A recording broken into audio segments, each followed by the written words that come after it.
ఈ దేశ ప్రధానమంత్రి రాజీవ్ గాంధీ గారి విగ్రహాన్ని సచివాలయం ముందు పెడితే కొంతమంది సన్నాసుల విగ్రహాన్ని తొలగిస్తామని ఈరోజు మాట్లాడుతున్నారు. అధికారం పోయినా బలుపు మాత్రం తగ్గలేదు.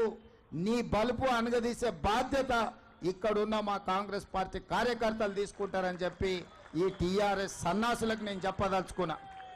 ఆ సన్నాసి దుఃఖం బాధ ఏందని నేను కనుక్కుంటే అక్కడ వాళ్ళ అయ్య విగ్రహం పెడదాం అనుకున్నాడట. వాళ్ళ అయ్య పోయేదెప్పుడు, వీడు పెట్టేదెప్పుడు అక్కడ విగ్రహము? ఈ దేశానికి స్వతంత్రం తెచ్చిన కుటుంబము, ఈ దేశం కోసం 2 తరాలు ప్రాణాలు ఇచ్చిన కుటుంబము, ఈ తెలంగాణ రాష్ట్రాన్ని ఏర్పాటు చేసిన కుటుంబము సచివాలయం ముందు కోట్లాది ప్రజలకు స్ఫూర్తిగా అమరవీరుల స్తూపం పక్కన ఈ దేశం కోసం అమరుడైన శ్రీ రాజీవ్ గాంధీ గారి విగ్రహం పెట్టడం సముచితం.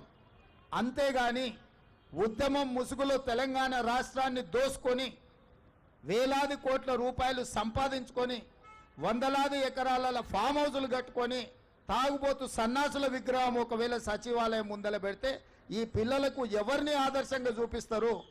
పొద్దున్నేస్తే రాత్రి వరకు తాగి ఫామ్ హౌస్లో పొర్లాడే కేసీఆర్ విగ్రహం ఉండాలన్నా అక్కడ సచివాలయం ముందల, లేకపోతే దేశం కోసం ప్రాణత్యాగం చేసిన రాజీవ్ గాంధీ విగ్రహం ఉండాలన్నా తెలంగాణ సమాజం ఆలోచన చేయాలి.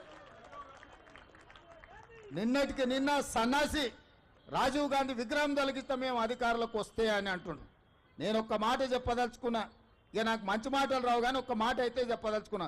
ఎవడైనా శాతనైతే వచ్చి రాజీవ్ గాంధీ విగ్రహం మీద చేయి పెట్టండి బిడ్డ, చెప్పు దిగకపోతే చూస్తా నేను. నీ అయ్యా విగ్రహం కోసం దేశం కోసం ప్రాణాలు ఇచ్చిన రాజీవ్ గాంధీ విగ్రహాన్ని తీస్తావా నువ్వు? నీకు అధికారం అనేది కళలో మాట, కళలో కూడా నీకు అధికారం రాదు. అసెంబ్లీ ఎన్నికల్లో 39 సీట్లు ఇస్తే పార్లమెంట్లో వస్తే 7 సీట్లలో డిపాజిట్ పోయింది, 15 సీట్లలో 3rd ప్లేస్లో వచ్చిన సన్నాసి నీ పార్టీ మళ్ళీ అధికారంలోకి వస్తుందా? నీవు మళ్ళీ రాజీవ్ గాంధీ విగ్రహాన్ని తీస్తా అని మాట్లాడతావా? చింతమడకకు పోతావు బిడ్డ, నువ్వు అనుకుంటున్నావు ఈ చింతపండు అవుతుంది అక్కడికి గిన వస్తే. ఆయనకి ఇప్పుడు తెలంగాణ తల్లి గుర్తొచ్చింది. ఇన్ని రోజులు గాడిదలను కాసినవా?